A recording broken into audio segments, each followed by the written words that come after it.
हम सिलेबस को ही अगर ब्रेक डाउन कर ले, सिलेबस के जो टर्म्स हैं, डायमेंशंस हैं, उसको ही अगर रट्टा मार ले, तो they provide important reference points. आप देखो कि अलग अलग टाइप के क्वेश्चंस क्या क्या होते हैं एंड उसके हिसाब से आप आंसर राइटिंग प्रैक्टिस करिए। तो मैं पहले 10 थ्योरी क्वेश्चन कर लूँगी, फिर मैं सारे केस स्टडीज अटेम्प्ट कर लूँगी एंड देन आखिरी के 15 मिनट में I will come back to 3 more theory questions. Hello everyone, welcome to this session on strategy for ethics paper.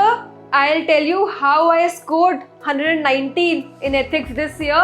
Firstly, something about me. I've given 4 UPSC mains, 3 interviews. I have been working in Niti Aayog and I have also been recognized as top 3 women in GovTech globally by the United Nations. Ethics का मेरा जो relation है वो ऐसा है कि consistently 100+ आया है, as you can see. And why am I here today is because MK Yadav sir को बहुत टेंशन हो रही थी कि इस बार सिर्फ 75 डेज़ है प्रिपरेशन के लिए, बच्चे क्या क्या करेंगे GS 1, 2, 3, 4। तो and ethics is one paper जिसमें just by covering one subject you can have a great value add.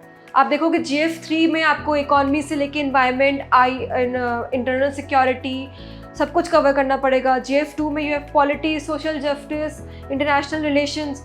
But GS 4 is one paper जिसमें just one subject, the concepts, if you have that conceptual clarity, if you have good enough content strategy and you've practiced it well again and again, then you can score आराम से 120+ marks and that can be a great make or break in your mains marks in the examination. So I would like to begin with the quote, well begun is half done. So what is the beginning point in ethics? It would be the syllabus. Syllabus would be your key as well as the cheat sheet. कैसे? How is it the cheat sheet?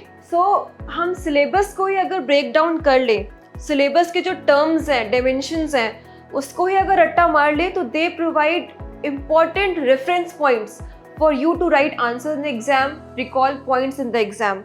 So what I did was कि syllabus को I tried to break down कि आपके पहले ethics से जो concepts हैं वो क्या क्या cover हो रहे हैं, and then next would be its application on civil services and administration, and third would be ethics से consequences, applied ethics, ethics in IR, corporate governance, ये सब। तो एज यू कैन सी कि जो बेसिक्स हैं they would be ethics and human interface, essence, consequences, then ethics private and public relationships में कैसे अलग है, देन human values, how is ethics developed, role of family, society, institutions, then what we can learn from reformers, administrators, then next would be then attitude and then emotional intelligence. And you can see in the syllabus, अगर आप खोलो तो आप देखोगे कि जो ethics and human interface है उसका ही implementation for civil services and public administration, foundational values क्या है, integrity, impartiality and all that, then human values, public service values, क्या status है, concerns है, how can, यहाँ पे you can learn from reformers, administrators, वहाँ पे what will be the sources of ethical guidance, laws, rules, regulations, conscience.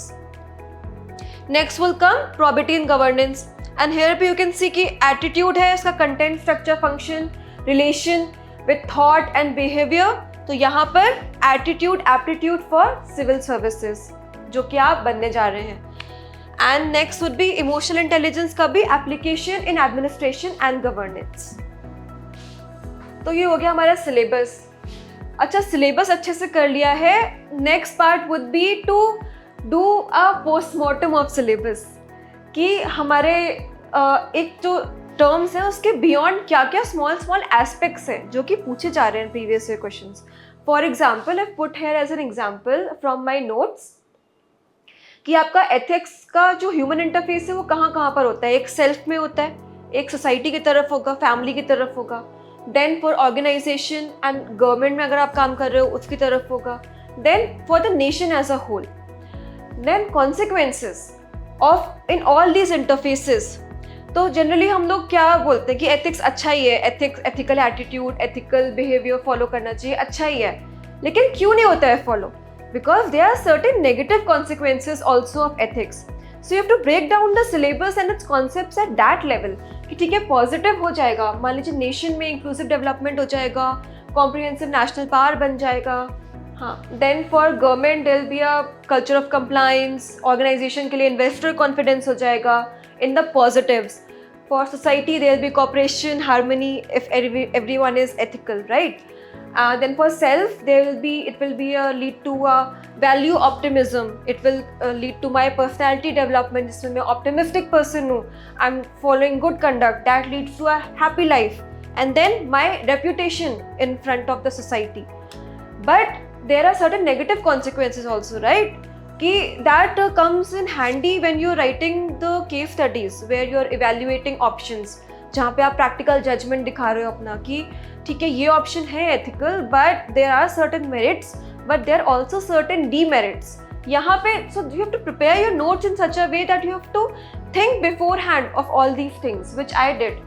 So negative में क्या हो जाएगा, nation में slower decision making हो जाएगा, policy paralysis हो जाएगा if the parliament sits and if everyone's ethical considerations are taken into account, then it leads to slower decision making. It can be time consuming. Then there can be double effect, as in कि there can be unintended consequences. अगर आपका business है तो you can be at a competitive disadvantage in advertising, in other things. जैसे कि government में मान लीजिए कि आपने कोई एथिकल लैब्स आप देख रहे हो और आपने तुरंत एक्सपोज कर दिया, so that can lead to erosion of public trust in the governance, right? That is a negative consequence. Then in society there can be rigidity. अगर आप एथिक्स को लेके बहुत रिजिड हो जाते हो तो that can lead to conflict also, because सबके अलग अलग एथिक्स होते हैं. You know, my ethics can be different from your ethics, which can be different from the real ethics. You have heard of it, right? And then for myself it can lead to ethical fatigue कि मेरे को stress हो रहा है, burnout हो रहा है, मैं ओवर थिंकिंग कर रही हूँ, है ना? And then it can, I will have to make certain personal sacrifices if I have to be ethical, right? So ये हो गया आपका. इस तरह के आप अगर नोट्स बना लेंगे पहले से तो एग्जामिनेशन में it would be easier to really bring out value in your answers. Then आपके अप्रोचेस आएंगे, अलग अलग अप्रोचेस होंगे, जैसे कि राइट स्पेस अप्रोच, सबका राइट देख के चलना कि ओके अगर मैं एक एडमिनिस्ट्रेटर हूँ इन अ ट्राइबल एरिया तो ट्राइबल्स के क्या क्या राइट्स हैं, देन आपके इन्वायरमेंटल राइट्स क्या क्या हैं, देन फॉर डेवलपमेंटल राइट्स क्या क्या हैं. देन आपका वर्च्यूज़ बेस्ड अप्रोच कि what I want to be as a person, कि मुझे क्या क्या वर्च्यूज़ अपने में इनकलकेट करनी है. I want to be honest, I want to have integrity, I want to be objective in my approach. Then common good approach कि सबका अच्छा हो, and justice based approach. So ये सब approaches are something that you have to break down. ये syllabus में नहीं लिखे हैं, but this is an extension of the syllabus that you need to break down and keep in your cheat sheet. That will help you in your examination preparation. Then applied ethics is a part of the syllabus, is a part of the dimensions of ethics in the syllabus, but then you have different areas of applied ethics like bioethics, environmental ethics, sports ka ethics, technology ka ethics. Last year there was a question on AI कि कितना AI there are ethical concerns about use of artificial intelligence in administrative decision making. ठीक है, so we'll see कि ठीक है syllabus हो गया है. अब नेक्स्ट स्टेप क्या आएगा after seeing the syllabus and doing the postmortem of the syllabus? Next step would be notes making. So मेरे हिसाब से notes making is a 3 level process.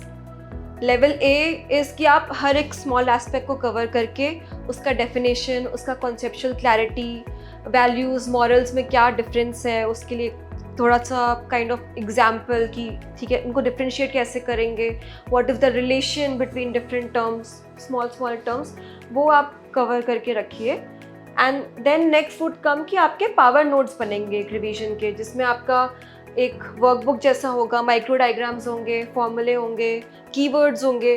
So this power notes is something that you can revise with in 5 to 6 hours and you will revise this before you write any test and try to include the content in your power notes in every test.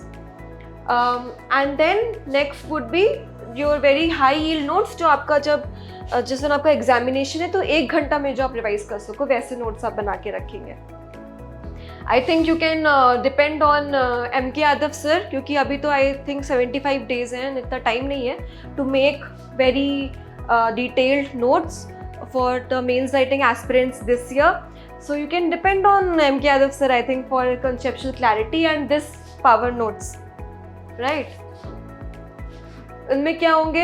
Templates, frameworks, keywords. As you know, sir is the template master, and उनका templates are like the power elixir in our exams. तो जो जितना आपका value added notes होगा, that will be directly proportional to your quality of answers in the exam. And directly proportional to the marks that you get in the exam. That is my view and my experiences over 4 mains. तो जैसे कि आपके templates हैं and frameworks हैं, तो आप क्या करोगे कि जैसे आपका आपने लिख के रखा है कि क्या है, ethics है, morals है, सबका एक definition जो कि एग्जाम में जाने से पहले प्रिपेयर और रट्टा होना चाहिए एकदम. देन उसका एग्जाम्पल सोच के रखिए, लाइक एक पर्सनल एग्जाम्पल रखिए. तो ऐसे नहीं कि एक तरह के एग्जाम्पल पूरे पेपर में लिख रहे हैं आप, तो आप पर्सनल एग्जाम्पल सोच के रखिए, कुछ करंट अफेयर्स एग्जाम्पल सोच के रखिए, कुछ एक किसी well known personality, administrator, reformer का एग्जाम्पल आप सोच के रखिए, एंड आप एक कोट सोच के रखिए. So this was the way that I made my notes which were like very useful for revision every year. If अभी अगर टाइम नहीं है बनाने का तो we will see, I will discuss with sir that how we can share these notes with all of you. Then आपका कुछ vocabulary अच्छी होनी चाहिए एथिक्स की, एंड आपका कुछ डायमेंशंस होना चाहिए कि आपका वैल्यूज़ किसके किसके लिए है. तो जैसे अगर इफ़ इट इज़ कमिंग कि आपका टूवर्ड्स वर्क क्या वैल्यू होनी चाहिए, तो it should be excellence, diligence, consciousness, probity, integrity होना चाहिए.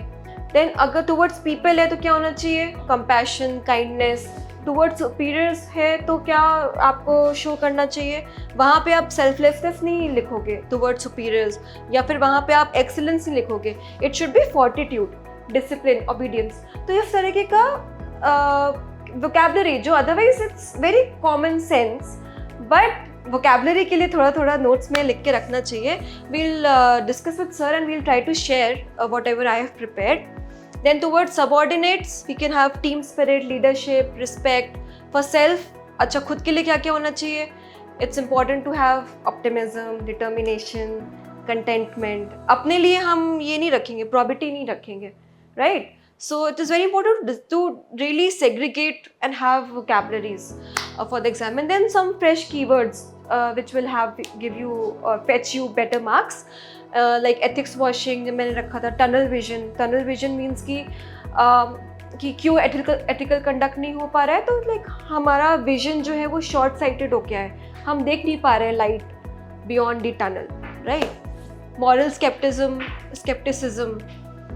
स्केप्टिसिज्म वुड बी कि कुछ जैसे ट्रम्प है, दे वुड से कि एथिक्स कुछ है ही नहीं, क्या करेंगे, जो है लेट्स बी प्रैक्टिकल.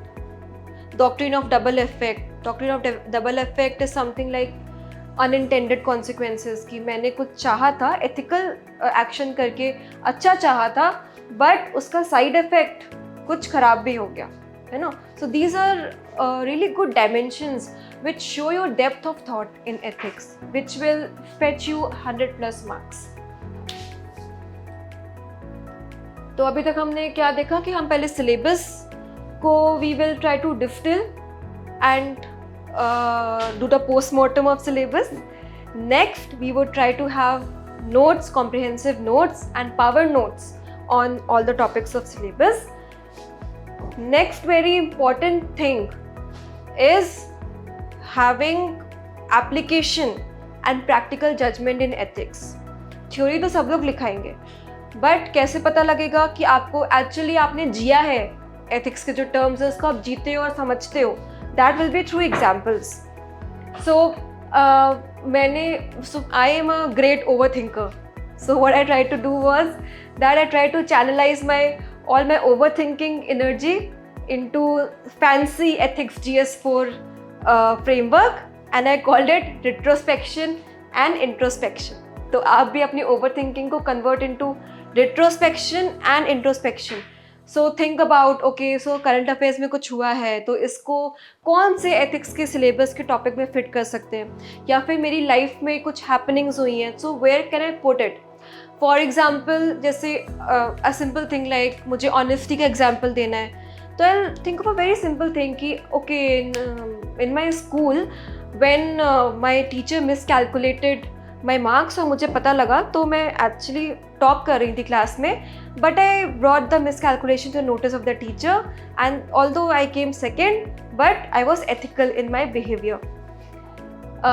Then जैसे कि if you say autonomy कितना होना चाहिए, parenting democratic कैसे होनी चाहिए, so you can say that my parents have given me autonomy in deciding my age of marriage, right? Such a unique example. So that shows a practical judgment, gives you a unique set of examples, and so you can indulge in this, and if you want you can just try to jot them down in the comments box and even we can discuss, okay? And then the examples should be bit diverse. एक तो आपकी personal life से हो गए, but सारे examples आप personal life से नहीं लिख दोगे, then you have to think of different dimensions, क्योंकि mythology में क्या क्या है, गीता, रामायणा, जैन mythology से हम क्या क्या ला सकते हैं. For example, climate change में you can put in something from Jain mythology, which is live and let live. That is a unique thing that you can write. Not a unique thing, but a value add thing which you can write. फिर आपका sports में है, you can talk about examples of recent chess winners, D Gukesh. जैसे D Gukesh है, वो हर game के बाद में ही sets the pieces and goes to the chessboard. It shows humility, gratitude, right? This kind of examples you can give. Then movies, international relations में जो भी happenings हो रही हैं, then आपको जो officers के examples आते हो, businesses के examples आते हो, so I have to have a diverse set of examples in a way of thinking. तो हमारा अभी क्या क्या हो गया? We have seen that syllabus को distill करना है. Second, we have to have value added power notes. Third, examples, because even if you have notes, then खुद का thinking is very important. And what you can do is you can have some food of thought daily. जैसे आप नहा रहे हो, चल रहे हो, तो you can think, अच्छा इसका क्या example हो सकता है. Basically जो overthinking का time है, that you have to channelize in the next 75 days to think examples. Okay. So हम जब ये सब कर लेंगे तो we will have what I say a GS4 them toolbox. कि अच्छा ये question आया तो I have tools in my box to take out and just put in the answers to fetch marks. We will have thinkers, religion, mythology. We'll have diagrams, quadrant charts. Quadrant charts जैसे ये है कि भाई something will be ethical, unethical, legal, illegal. Something will be legal plus ethical. Something will be unethical but legal. Something will be ethical but illegal. Something will be illegal and unethical. Right? So have kind of examples for this, which I'm sure कि sir provide कर देंगे. Then we can have some unique diagrams, some formulae we can have. Then we can have frameworks like this कि अच्छा अगर आपको convince करना है किसी crowd को, as a civil servant, as a DM, you have to convince a crowd. तो आप कैसे करोगे? तो you will apply logos, pathos, ethos. Logic से करोगे, logic से हो गए तो ठीक, नहीं हुए तो आप थोड़ा emotional factor लाओगे, नहीं हुए तो भी you will rope in some people जिनका trust and credibility हो, right? So you will have this GS4 toolbox, which will be your हथियार to crack the GS4 paper. Let me give you an example from the previous question. The application of artificial intelligence as a dependable source of input for administrative rational decision making, है ना? तो it is a debatable issue, right? And we have to critically examine. मतलब इसका for and against दोनों देना है from an ethical point of view. As I said कि there can be topics in the examination from current affairs, but since ये ethics का paper है तो चाहे बोला हो चाहे नहीं बोला हो, you have to bring in your terms from your cheat sheet and your tool box, ताकि वो एथिकल डायमेंशंस आएँ, attitude, aptitude, emotional intelligence, then आपका जो आपने some thinkers, something from mythology, ऐसे ऐसे कुछ कुछ करके you have to try to frame your answer. So what I would have done was something like कि I would start with a quote कि technology is a useful servant but a bad master, which relates with the topic. तो छोटा सा coat, बहुत बड़ा coat नहीं, because it will itself occupy the entire space that you have for the intro. Then I would write कि ठीक है, with the advent of generative AI tools, ethical concerns pose हो रहे हैं. So the structuring would be कि it ethical concerns क्या क्या है, because it is asking कि is a debatable issue, ethical point of view. So ethical concerns क्या क्या यहाँ पे है, but it can be used as input. And then I would pick up things from my toolbox. पहले मैं syllabus पे जाऊँगी कि ठीक है, इमोशनल इंटेलिजेंस नहीं अप्लाई हो पाएगा. Then I would think about the next topic, socialization नहीं है AI का, humans learn from socialization, we put it in the context.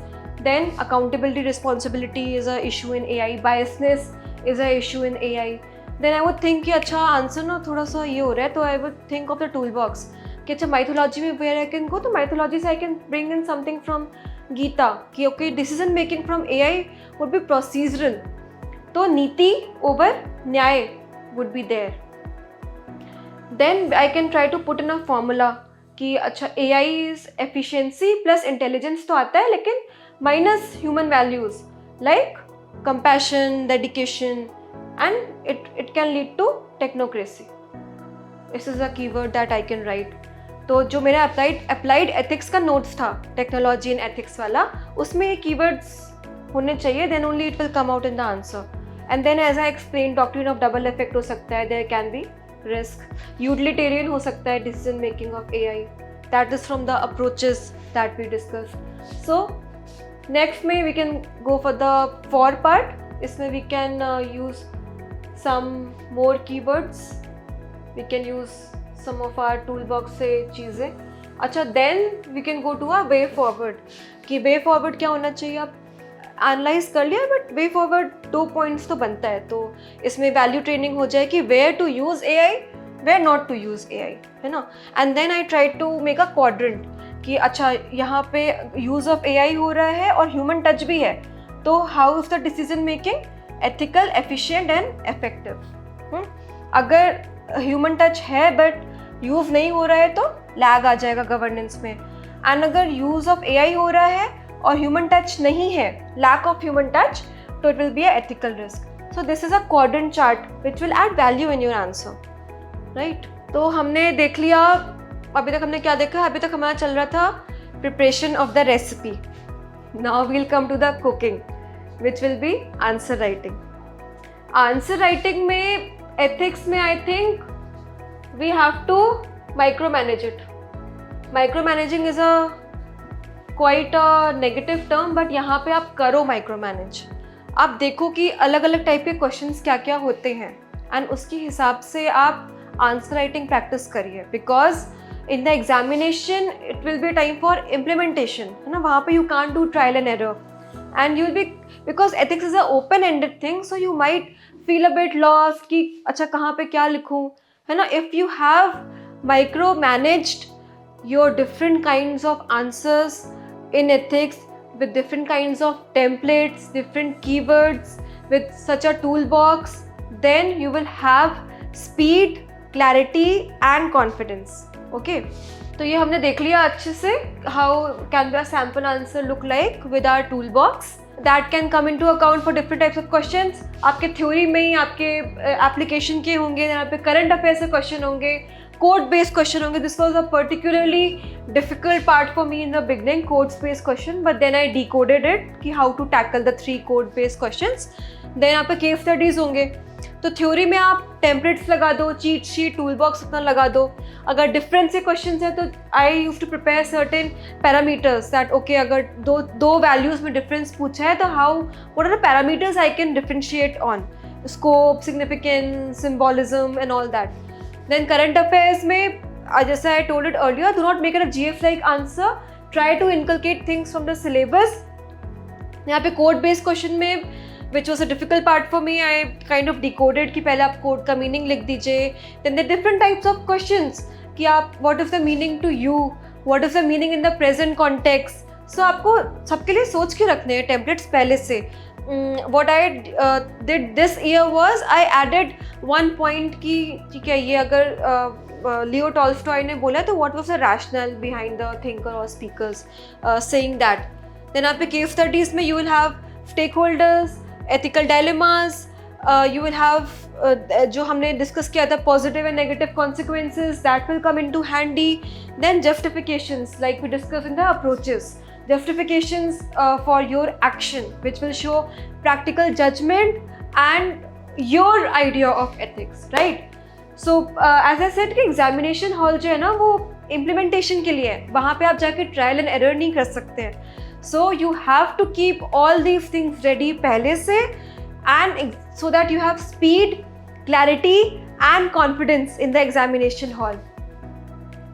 अच्छा, अब क्या हो गया? सिलेबस हो गया, नोट्स हो गया, एग्जाम्पल्स हो गया, रिट्रोस्पेक्शन हो गया, ओवरथिंकिंग हो गया. We have the tool box ready. We are also doing answer writing practice. अब क्या बचता है? Last is attempting the paper. So break down of the paper. 250 marks का पेपर होता है. 130 मार्क्स के आपके theory and applied ethics questions होंगे, which will include 3 course based questions of 10 marks each. 120 marks के आपके केस स्टडीज़ है जो अभी पैटर्न चल रहा है. It might change also. जो अभी पैटर्न चल रहा है 6 case studies, 20 marks each. So how to distribute the time? They are different, अलग अलग लोग अलग अलग चीज़ें करते हैं. आइडियली हमको देना चाहिए 1.5 घंटा टाइप्स देना चाहिए हमको दोनों को for 3 hours paper. First option is कि पहले आप केस स्टडीज़ कर लीजिए. कुछ लोग पहले केस स्टडीज़ निपटा देते हैं and then they come back to theory questions, because that is fetching you 120 marks. And if you're able to form a template and do it in less time, आप 10 markers के लिए थोड़ा सोच सकते हैं. सेकेंड ऑप्शन इज 10 मार्कर्स पहले कर लीजिए. केस स्टडीज़ का ठीक है टेम्पलेट्स अगर फिक्स है तो फिर आप केस स्टडीज़ को बहुत मैकेनिकली करते जाइए एंड में. So depending on your own strength which you will identify during the course of attempting the test, you will define your strategy जो कि एग्जामिनेशन हॉल में होगी. And third option can be a mix. तो I use to do this कि मैं पहले 10 theory के questions कर लेती थी, then I use to keep 3 questions on hold आखिरी के 15 मिनट के लिए, कि आखिरी का 15 मिनट में 5-5 मिनट में भी लिख दूंगी. एंड देन तो मैं पहले 10 थ्योरी क्वेश्चन कर लूँगी, फिर मैं सारे केस स्टडीज अटेम्प्ट कर लूँगी, एंड देन आखिरी के 15 मिनट में I will come back to 3 more theory questions, ताकि मैं जल्दी जल्दी लिख दूँगी. एंड जो केस स्टडीज़ की 20 मार्क्स की होती है ईच, तो उसमें मार्क्स ना कटे.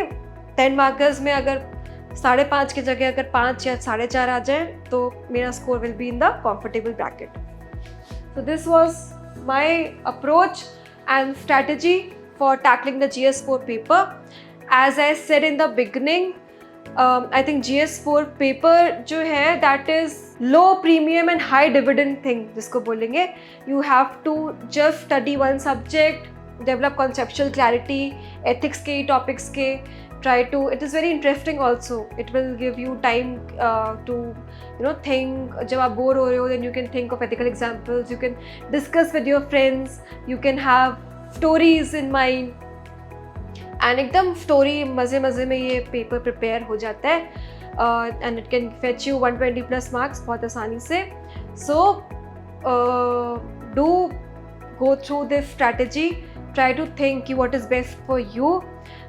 Try to assess your preparation level कि आप कहाँ stand करते हैं. Do you want कि कोई power notes बना के दे दे, या फिर if you have time you want to make it yourself. And if you have any doubts, any other things that you think that I should cover in detail from this strategy, then you can write it down in the comments box and we'll come back.